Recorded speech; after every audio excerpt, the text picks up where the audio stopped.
আসসালামু আলাইকুম, welcome to our K food channel. আজকে আপনাদের জন্য নিয়ে এলাম একটি সহজ রেসিপি। ইন্টারনেটে আপনারা সকলে এমন অনেক রেসিপি পাবেন, কিন্তু বেস্ট এবং অথেন্টিক স্বাদের তন্দুরি চিকেন রেসিপি আপনারা খুব সহজেই বানিয়ে ফেলতে পারবেন এই রেসিপিটির মাধ্যমে। তো চলুন শুরু করা যাক। প্রথমে আমরা মিক্সিতে 3টি মাঝারি সাইজের পেঁয়াজ কুচি দিয়ে দিব।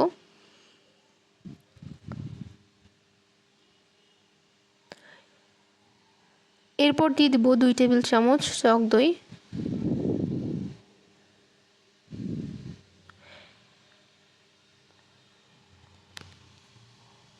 এরপর এটি মিক্সিতে দিয়ে ভালোভাবে গ্রাইন্ড করে নেব।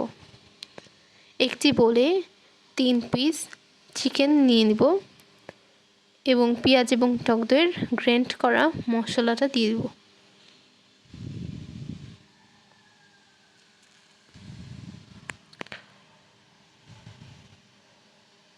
এরপর দিব 1 টিস্পুন রসুন বাটা,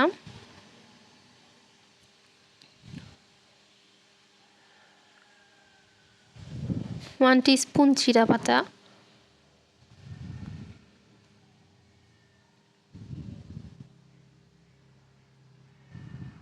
1 স্পুন লবণ,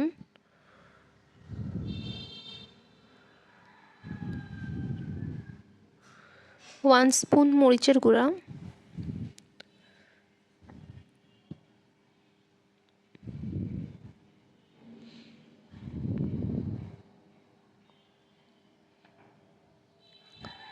দিয়ে মাংসটিকে খুব ভালোভাবে ম্যারিনেট করে নিব। এরপর মাংসটিকে 15 মিনিটের জন্য রেস্টে রেখে দিব। অন্যদিকে চুলায় একটি প্যান বসিয়ে দিয়ে দিব পরিমাণ মতো তেল।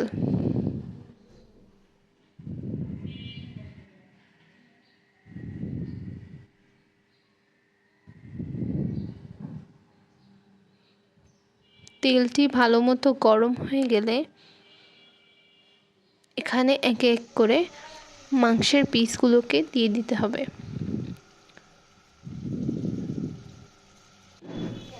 এরপর মাংসটি সিদ্ধ হওয়ার জন্য আমরা ঢাকন দিয়ে ঢেকে দিব।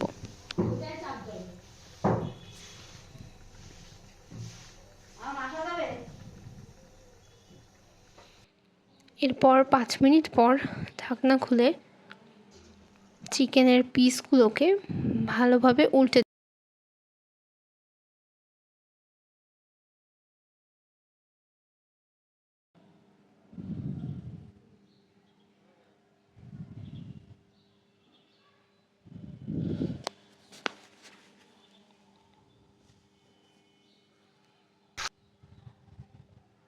এভাবে উল্টে পাল্টে মাংসের পিসগুলোকে লালচে বর্ণ করে ভেজে নিব।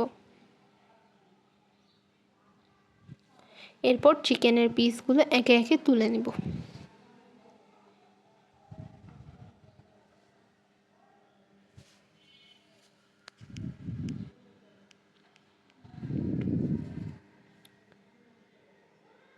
এরপর চিকেন ভাজা তেলে মাংস ম্যারিনেটের বাকি মশলা দিয়ে দিব।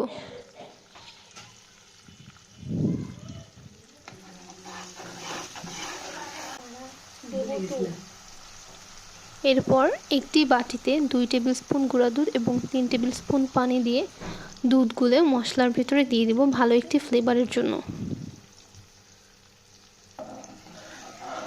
এবার দুধ দিয়ে মশলাটিকে ভালোভাবে কষিয়ে নিতে হবে। এরপর দিয়ে দিব হাফ স্পুন লবণ।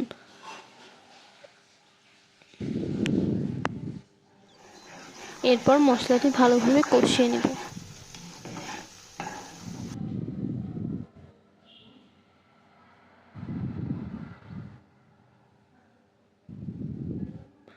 এরপর একে একে চিকেনের পিসগুলোকে দিয়ে উল্টে পাল্টে ভালোভাবে কষিয়ে নিতে হবে।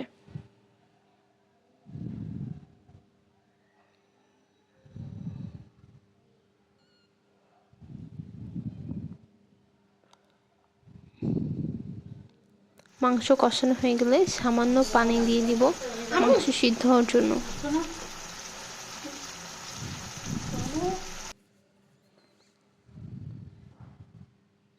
আবারও উল্টে পাল্টে দিব যেন মাংসের ভিতরে ভালোভাবে মশলাটা ঢুকে।